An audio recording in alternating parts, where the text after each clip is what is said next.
Good afternoon. On behalf of the San Diego Union-Tribune Festival of Books, I want to welcome you to this incredible theater on the campus of USD.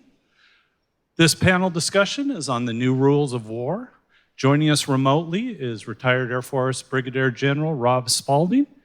Moderating will be Scott Tait. One thing I ask is when we get to the question and answer period, if you would walk up and use one of the microphones. This is being streamed, so if you're not talking into the microphone, they won't be able to hear you if they're viewing this remotely. Thank you very much and enjoy. All right, well, thank you, everybody. General, thank you for joining us today. It's always a pleasure to see you. Can you hear me okay? I can, thank you. Great, because I'm going to be talking a little louder than I normally would because I understand that the virtual acoustics in here are a little bit challenged. So, good afternoon, ladies and gentlemen. Thank you for joining us. I think we've got a great session for you on a very, very interesting, timely, and urgent topic. We're going to skip the long introductions today because our bios are posted online for you to look at. But suffice it to say that we're very honored to have Brigadier General Rob Spalding, United States Air Force, retired, with us today to discuss his book, War Without Rules. In addition to being an extremely accomplished warrior and diplomat, General Spalding is now a consequential thought leader on U.S. PRC, Great Power Competition, and also the founder and CEO of an exciting new company called Sempra, bringing resilient and secure 5G communications to the United States. So General, I guess in summary, your book unpacks a Chinese document called Unrestricted Warfare and tries to make it more accessible to non-military readers. The book is both a very urgent call to action and a warning. But Unrestricted Warfare, written by two Chinese colonels, came out in 1999, more than 20 years ago. Why did you choose to write this book now? Well, one of the things that came out as a result of my first book, Stealth War, was a lot of hesitation because, quite frankly, people thought the book was alarmist. And one of the sources I had for Stealth War was Unrestricted Warfare. Part of the problem with Unrestricted Warfare, which you can find online, you can buy it through Amazon. It was translated by the open source folks at the CIA back in the late 90s, as you mentioned. It's really hard to read. And unless you have a guide to kind of take you along the book and explain to you what they're saying, it's really difficult. The first time I read it in 1999, I discounted the book. Of course, if you remember back then, the internet, I think I had a 9600 baud modem with a PC that I got on the internet with. There was no iPhone. The dot-com bubble had not burst yet. It was just kind of getting started. I remember, first being introduced to Google, and I think it was 1998, 1999. And so when the document comes out, these guys are talking about things like globalization and the internet in ways that we hadn't yet experienced. And so when I read the document, I'm like, this is really crazy. They talk about tsunamis. There's a lot of history and economics and politics, and it's really hard to understand. So what I tried to do with War Without Rules is take the book itself, which is a doctrine document. It's a military doctrine document. Break it down and give examples of where they have actually done things that they mention in the book. Yeah, really interesting. So a key theme in Unrestricted Warfare is this idea that they should use Western-developed laws, rules, and norms as weapons against us that will essentially, by using the right language and using actions that we won't recognize as acts of war, allow them to take military-like actions without stimulating a military-like response.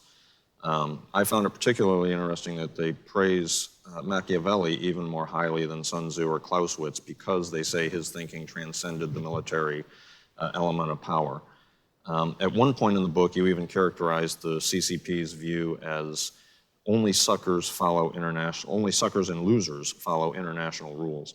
Can you give us some examples today of how you see this unfolding?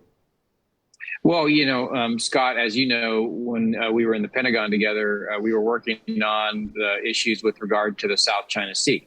Those illegal islands that China built in the South China Sea, were declared illegal by an international tribunal at The Hague. They completely ignored them. The other thing to note is during that time, the Obama administration talked to China about not arming those illegal islands in the South China Sea, which happened to be within the exclusive economic zone of other countries like Vietnam. And of course, they went ahead and armed them anyway. So here is a international tribunal clearly saying that, building these islands were illegal. They're not China's, but they just go ahead and do what they want. I think that's typical. Typically would be considered somebody would come back and say, well, America does things like that too. But, in terms of across the breadth of geopolitics and economics and finance, it goes far beyond that. Another example of it is basically flaunting American laws with regard to Sarbanes-Oxley. So Chinese companies who are listed on American stock exchanges the Chinese government does not allow their companies to be audited. So you're an investor, your retirement fund's an investor in stocks like Intel Corporation and the Aviation Industry Corporation of China. Aviation Industry Corporation of China is not required to be audited because the Chinese government basically says they will not be audited because it's against their national security law. So it's not just international laws like the UN law of the sea. It's also domestic laws with regard to just auditing companies. So it spans the gamut of both international and then within countries domestic laws. Interesting. So, the book Unrestricted Warfare essentially advocates for a new era of realpolitik using other power modalities than military force. And in addition to what you just discussed, you cite cases of things that most Americans wouldn't think of even remotely being associated with military action. They call for economic warfare, which is close to what we're familiar with blockades and whatnot. But then they go into legal warfare, information warfare, social warfare, even drug warfare, drawing the parallels to what the Western world did to them with opium in the 1800s. All of these approaches, in their words, should be added and combined in order to overwhelm the opponent without the opponent being able to see patterns that lead to the end real objective. They even use the metaphor of a kaleidoscope. Should we be seeing these patterns? And is anyone other than you raising the alarm that this is happening and right in plain sight? Well, there's the problem, and you know this quite well, within Washington, D.C., and the national security establishment and foreign policy establishment and other policies like domestic economic policy and financial policy at the Treasury. Most people are specialists in a given area. So you may have worked in the banking industry or studied economics, and so you come up through the Federal Reserve or the Treasury Department, or you're working in the Commerce Department. If you're in diplomacy, you're in the State Department. If you're, obviously like us, military officers, you're in the Defense Department. Even though in professional military education, the military tends to teach officers about the DIME, they call it diplomatic, informational, military, economic elements of national power, most people don't have the breadth and depth of experience across those domains to really be able to think logically and strategically about how to mix and match those. That's what these two PLA colonels were talking about, the ability to essentially blend economics and finance and military strategy into one comprehensive national strategy. Now, we used to do this in some respects during the Cold War, and it was actually started by Eisenhower. President Eisenhower had something called Project Solarium, and it was a broad array of folks from different disciplines that came together and put together a strategy that we used throughout the Cold War. that strategy was held together because we had a single overarching foe. And so I think that we had the ability to think strategically across elements of national power. That went away at the end of the Cold War. And so we don't have people today that think about economic national power, financial national power, even the national power associated with our university system and politics and military, and can formulate a strategy. And for the most part, since the Eisenhower administration, we haven't had a strategy organ within the National Security Council. His administration was the last. Kennedy got rid of that, and it really hasn't been replaced. And what happens today, for example, is the National Security Council, which is primarily filled with either Department of Defense or Department of State people, or people from the intelligence community, often are at loggerheads with the National Economic Council, who are staffed by people from Commerce and Treasury.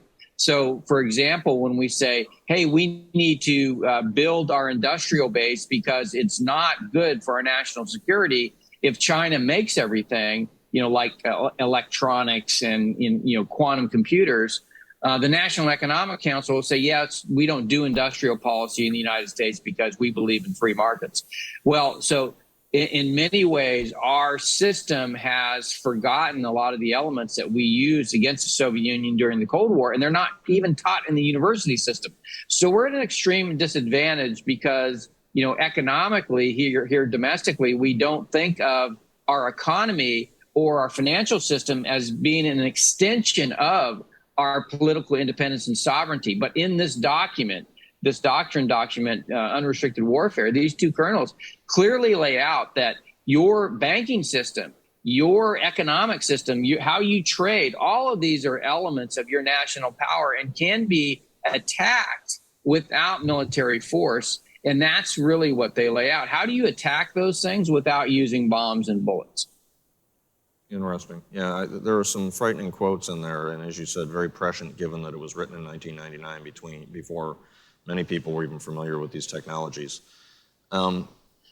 Just for the audience, Michelle Flournoy, some number of years back, wrote a great article on Project Solarium and how President Eisenhower crafted that, and actually called for another Project Solarium to update U.S. strategic thinking. So in the book, the two colonels are extremely critical of America's inability to, as they phrase it, think beyond the horizon of technological progress. Yet a lot of their recommended approaches rely on technologies, and in particular, information technology. They didn't completely foresee social media, but they knew something like that was coming. So in a previous interview, you said you think the Chinese Communist Party wants to become the Saudi Arabia of data. I mean, this part of our economy seems to be particularly vulnerable and important. It's actually at the crux of what you're doing with your company now. So how should the U.S. be thinking about protecting that sector? Is it different from the rest of our economy and our society? Should we be focusing on IT in a very different way than we are the rest of this? Well, it's a really good question. And what those two colonels were saying is that we have only essentially thought of information technology in a purely military sense in terms of how we use it for national security. Christian Brose wrote a good book called The Kill Chain, and it really describes accurately how all the technology developed in Silicon Valley over the last 30 years really never made it into the military. The comm squadron is typically saddled with very archaic equipment in the military, as opposed to what you have even at home personally. iPhones are generally not highly used in the military. We have old laptops and old communication equipment. And what Christian Brose talks about in his book is we need to adopt the information technology to become more efficient on the battlefield. We need to become better killers and destroyer of things, because our philosophy is war is about using force to achieve a political outcome, and information technology, to the extent that we can adapt it and adopt it to be more efficient on the battlefield, then we'll be better protected, or we'll have more national security. And what these colonels were saying is no, don't think of information technology just in the sense that it'll make you better fighters on the battlefield. Think about what it can do when you turn it against the citizens, not as a weapon in the classical sense that we think about it, but as a tool for changing ideas, for changing the way people think. That's what and so the reason they were so able to see the value of information technology, and as you mentioned, there was no social media, but they could kind of grasp that what you could do with the information technology back in the late 90s. What they found out is, hey, what you can do is begin to globalize your narrative. You can use information technology to not only understand your adversary, and that's what apps like TikTok allow you to do. They harvest data from your smartphone about you, and then they turn around and they feed you videos that get you hooked. And those videos that get you hooked also contain messages that support the Chinese Communist Party. So this is much like, I flew a B-2 that was stealthy and had networks and computing and GPS guided bombs. Was the essentially the epitome of what Julio Duhet and General Billy Mitchell thought of for how we use air power for war. The TikTok is how the Chinese Communist Party thought of using information technology for war. These two colonels saw that using data collected about people and beginning to change the way that they think, perceive their intentions, their behaviors is really, that is the ultimate. So if war is truly an extension of politics, and you can take political warfare, and globalize it using information technology, now you would really have a weapon that's unprecedented in human history. We have nuclear weapons, very destructive. We can destroy the world many times over with all the nuclear weapons, but those are always clumsy. In fact, using military might to coerce a population is very difficult to do. And a lot of our strategists say, don't go after the population. You'll just turn them against you and strengthen the resolve of the political leadership.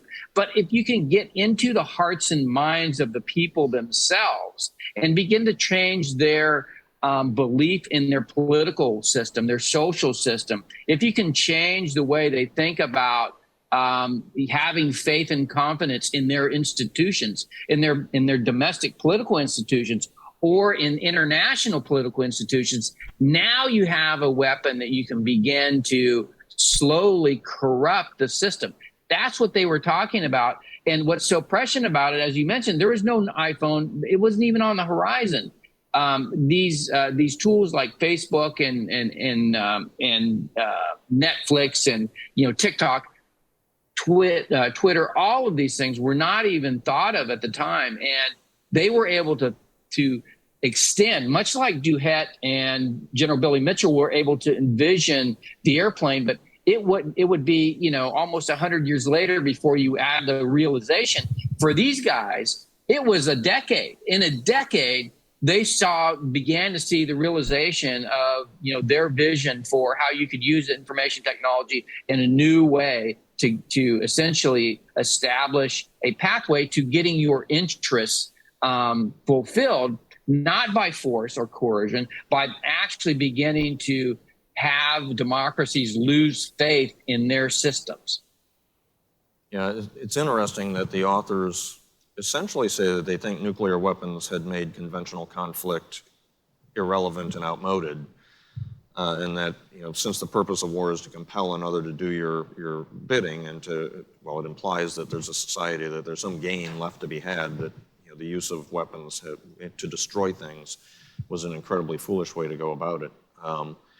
In fact, and you touched on this earlier, but I think it's worth exploring a little bit more.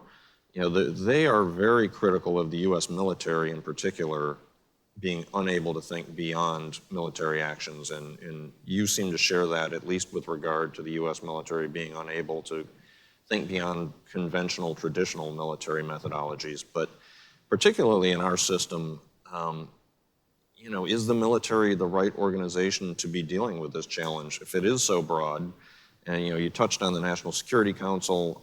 Do we even have a mechanism in place that can address a challenge that is this broad and this seemingly uncoordinated? Or do we need to rethink something along the lines of what we did with the intelligence community and the Department of Homeland Security after 9/11?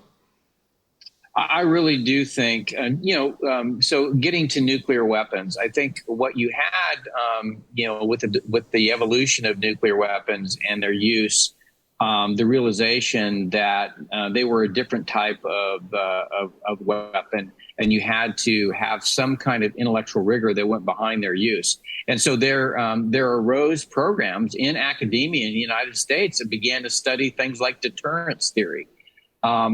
We have allowed information technology to kind of evolve organically without understanding the implications for our societies. And so, Europe, for example, created global data protection regulation because they had some inkling that, having all this data about you available to these very large and powerful corporations was not good for their citizenry. So they created this law.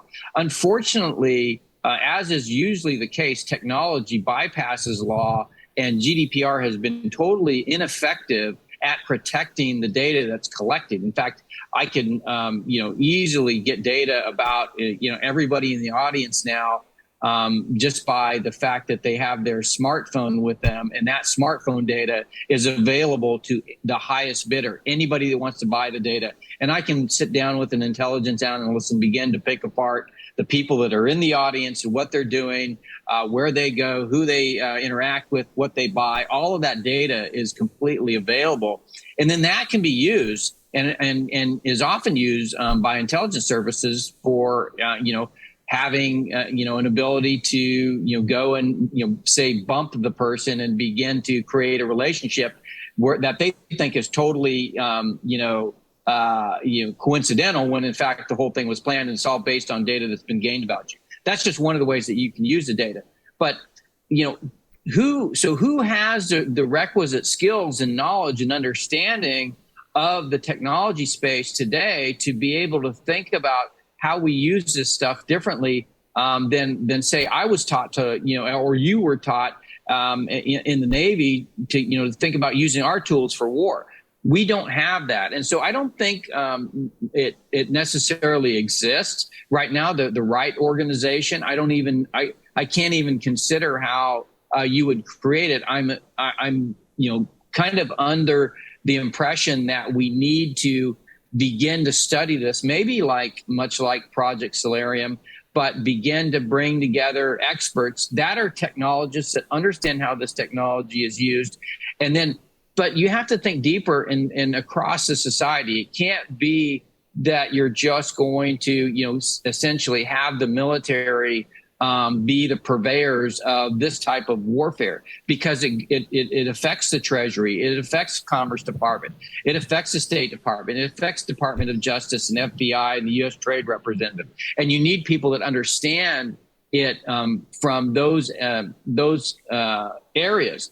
And so I think you need almost and I've thought about this before, National Security Council, perhaps members that are educated broadly, that are brought in. They may be an expert, say, in the Treasury Department, but then bring them in, have them learn about technology, and then begin to understand the implications of this technology across society. One of the reasons I started my company, because I felt, we needed to have infrastructure that protected data and that protected and that was resilient, is one of the things that we need to do. So, to answer your question, there's not a good agency or department, I think, right now. It's something that just as the federal government and the executive branch has grown over the years, just like Department of Homeland Security was created after 9/11, I think we need to take a step back, think of how we protect the Constitution, how we promote political independence and sovereignty for our constitutional republic in this new world order where technology and data and artificial intelligence have so much power, and then begin to think about how that forces us, or how we need to create both experts and practitioners, but also organizations or institutions within our democracy that protect it. I went to Taiwan in January of 2020 to observe the presidential elections, and I had this conversation with President Tsai Ing-wen, and the conversation was, how do we as democracies deal with this? And so they were obviously, impacted greatly by Chinese Communist Party propaganda. So they had been thinking about it. They had some non-governmental organizations that had been established. They had a strategy within the executive branch to begin to deal with disinformation and propaganda. But we're talking about nascent attempts by democracies to deal with this. The Chinese Communist Party and Russia, by the way, they're not the only ones, have been thinking about how to use these tools to promote their form of government for decades. We have not even begun to scratch the surface of what we need to think about in terms of, that's why this unrestricted warfare is so important. It is really a thoughtful look into how do you take these technologies and really subvert the international order. Interesting. I could discuss this all afternoon, but we've got a really good audience here, so I want to open it up to questions from you all rather than listening to me sit here and jabber.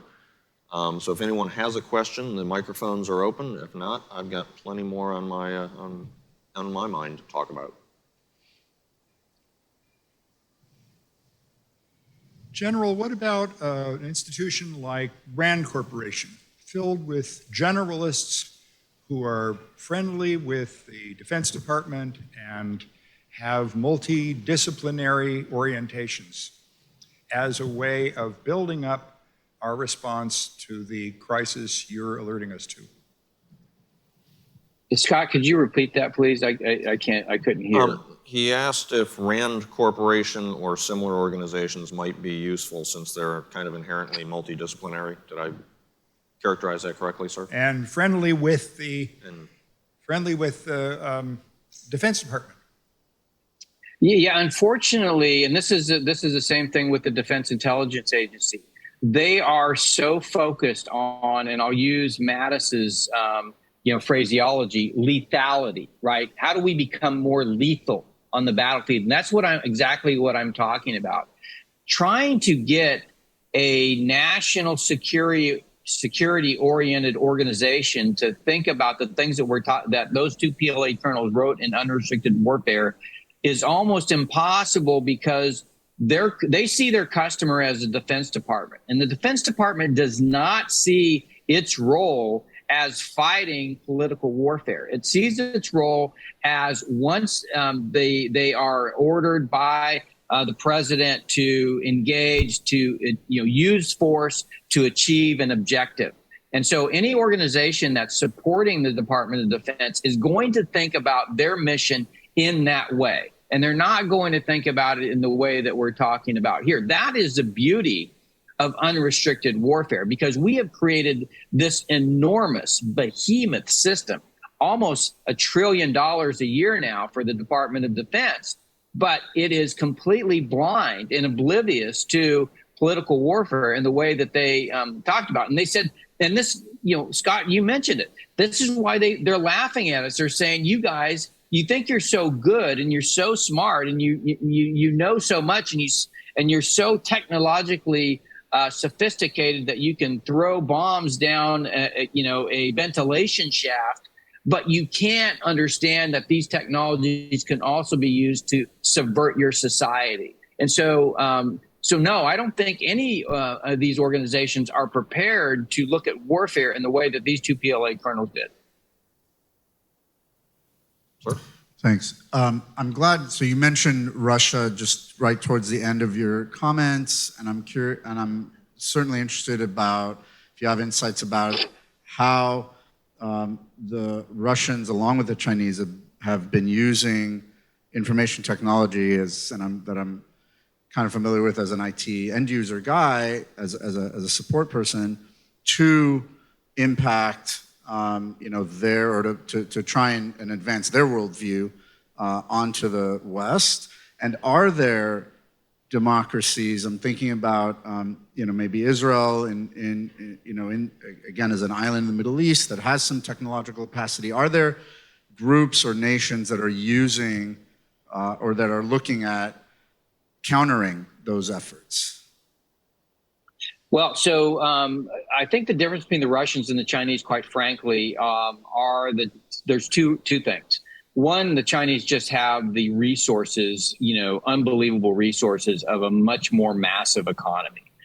Russia is basically Texas with nuclear weapons.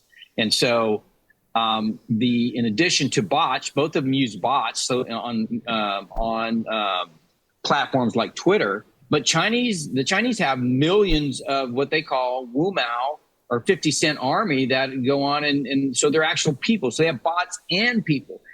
And they have more money to throw at it. So very similar. But the other thing that's interesting about the Chinese is that, and even the People's Liberation Army officers who I dealt with as a member of the Joint Staff supporting the chairman, and then as the defense attaché in China, they're friendly, they're nice, they're great. Love to be around them. We would go out to dinner and we'd have a great time.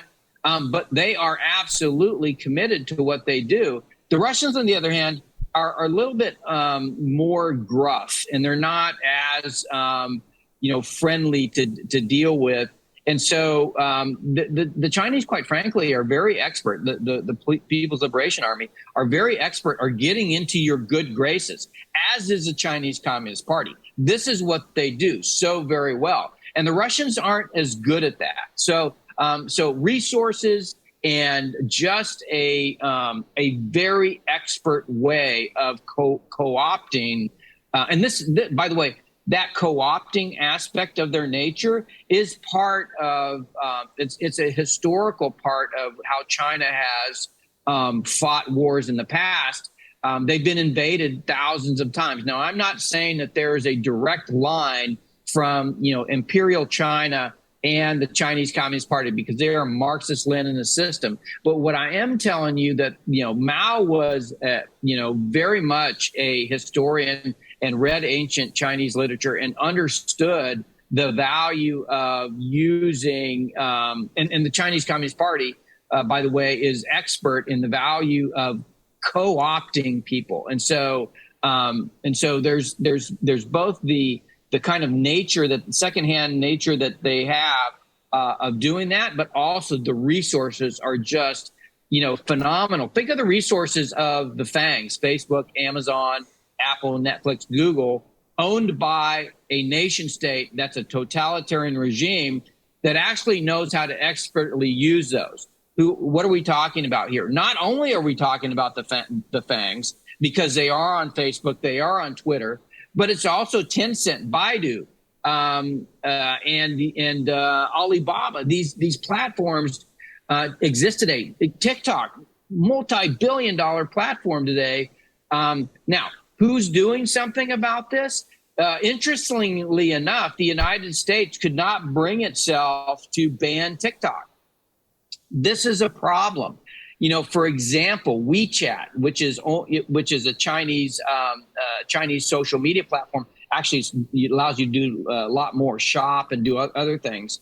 WeChat exists in China, but Twitter doesn't, or Facebook doesn't. And so when Chinese people get on social media, they get on WeChat. Now, guess what? It doesn't exist just in China, where the Great Firewall is. When they come out and when they come to the United States, when they go to Europe, to other democracies, they're on these social media platforms that are all curated and censored by China. So that has the effect of globalizing the Great Firewall. It's not just within China. So that's for Chinese language speakers. For English language speakers, then you have platforms like TikTok. On the other hand, though, we allow these things to be fully operational within our own societies and don't do anything about it. Who's doing something about it? Well, India said, we're not going to allow TikTok to be in India because it's a propaganda tool of the Chinese Communist Party. It's going to be used to essentially indoctrinate our people. So we're going to get rid of it. But we don't have the ability yet, the knowledge or the ability to understand how these tools are being used and to come within our society and take them out. And the reason we don't is because the Chinese Communist Party partners with our U.S. corporations to lobby Congress to ensure that those measures aren't taken. Even, for example, the U.S. CHIPS Act, which was just put out to reestablish the industrial base for manufacturing chips in the United States, had provisions within the bill that were lobbied for by U.S. corporations to allow those corporations who are getting taxpayer money to build the infrastructure to then take their own money and invest it in China. So the Chinese Communist Party has the ability to influence the business community in ways that prevent us from protecting ourselves. Other democracies, though, like I said, like India, are taking steps to ensure these platforms aren't available in their societies. And I think, though, they need to go much farther. So as we come down to the end, if someone has an additional question, just please step up to the mic and we'll cut in. Ma'am? My question is, I look around this room, I don't see too many young people. That's where it all begins. What are we going to do about it? Our universities, everything around us is telling them you have to be acceptable of all these different things. So tell me, where does a tsunami stop? We have a tsunami coming at us and we're on a paddleboard.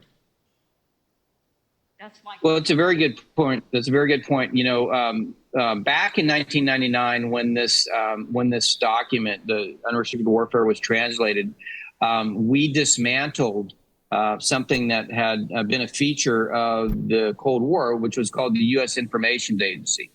U.S. Information Agency did something called public diplomacy, and public diplomacy is separate from diplomacy. Official diplomacy, which is relations between countries. Public diplomacy is talking about the principles and values that the United States stands for. What was the principles and values that led to the establishment of our representative republic? What does it mean to have a U.S. Constitution? What are those liberties that are enshrined in that Constitution? Public diplomacy was carried out throughout the Cold War by the U.S. Information Agency and through other agencies like Voice of America, Radio Free Asia, Radio Free Europe. When the Soviet Union fell, when the Berlin Wall fell, many of those leaders that were fighting, like Lech Walesa in Poland, came to the United States. And the first place they went to were these places like Radio Free Europe and Voice of America to say, thank you. You were a voice of freedom. You were the voice that were telling us, okay, this is the lies that are being spread about you. Today, those agencies, so U.S. Information Agency is gone. Public diplomacy is in the State Department. The State Department has to do official diplomacy, and public diplomacy tends to get the countries angry at you. So when the State Department is doing public diplomacy, the Chinese are saying, we're not going to talk to you because you keep talking about our human rights. And so those tend to be, essentially dumbed down a little bit. And even within Radio Free Europe, Radio Free Asia, or Voice of America, you have what's called journalistic standards. And the journalistic standards of those organizations says, not only must I talk about the values and principles of the United States, like we did during the Cold War, I need to give a platform to the Ayatollah in Iran. I need to give a platform to the Chinese Communist Party to talk about their principles and values. And so if we're going to be correct journalistically, we need to allow American principles and values to be put up and made equivalent to their principles and values. And so we don't even have rhetorical or narrative power within, an international space. Bring that back, just like you said, to academia. We are more concerned about destroying the United States from a rhetorical or a narrative position in academia than recognizing the power of our constitutional republic, the power of our Constitution. What is the history? How was it created? Why is it so important?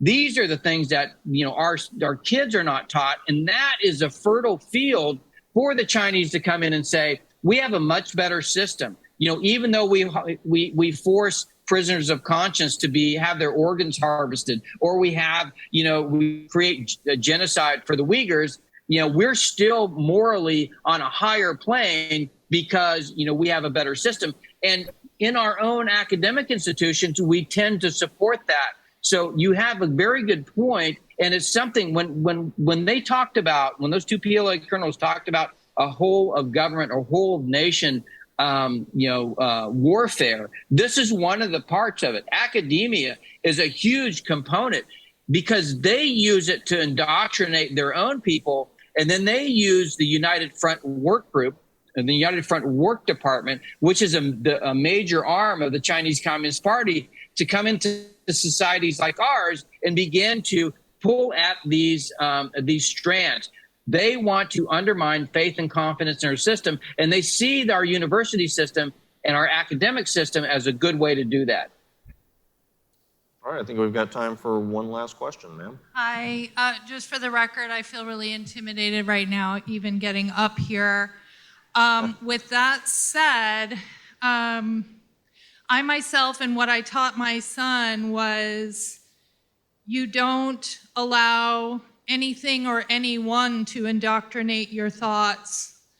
You decide, you look at the information, and then you decide. Don't let your telephone tell you where to shop, what to do, because the commercial and business entities in the world are also fighting for our young people's hearts and minds of where they're going to spend their money, where they're going to build their identity, how they're going to see themselves. And so it's like, you know, these other countries might be trying to vie for our hearts and minds, but the messaging isn't like, let's control what sort of exposure we get.